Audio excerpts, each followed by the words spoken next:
This happened in my apartment. I was home alone, but I could have sworn that I heard my dog whimpering. It was a weird, drawn-out, almost inhuman sound.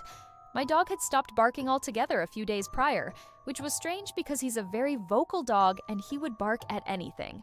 But then he just stopped. And at first, I thought it was a good thing.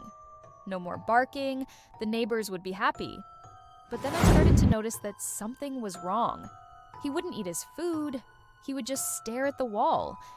And then one day, he stopped drinking water altogether. I tried to take him to the vet. But on the way there, he just looked at me and then he started making this weird noise. It sounded like a strangled sob, like someone was trying to stifle a scream. That's when I knew that something was very wrong. That night, I put him in my bed so that I could keep an eye on him. I didn't sleep at all.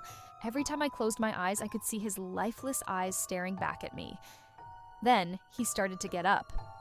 I don't want to be too graphic, but he started to transform right in front of me. His eyes rolled back in his head. His teeth started to fall out, and his gums started to bleed. He let out this deafening roar, or at least he tried to. It sounded more like a strangled cough. And then he did something that made me think that he wasn't even a dog anymore. He got off the bed and he walked to the closet.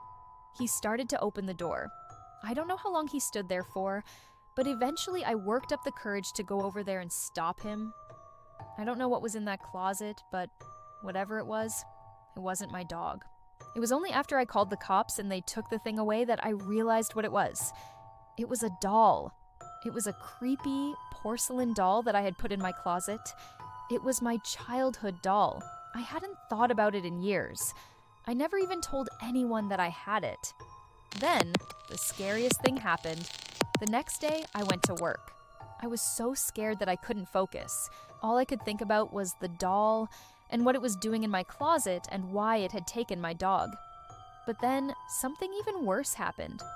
I was at work when I got a call from one of my neighbors. She told me that she had found a dog in the park. At first, I thought it was my dog, but when I got there, I realized that it wasn't. It was a dog that looked exactly like mine, but it wasn't my dog. It was skin and bones, and when it looked up at me, I could have sworn that it smiled.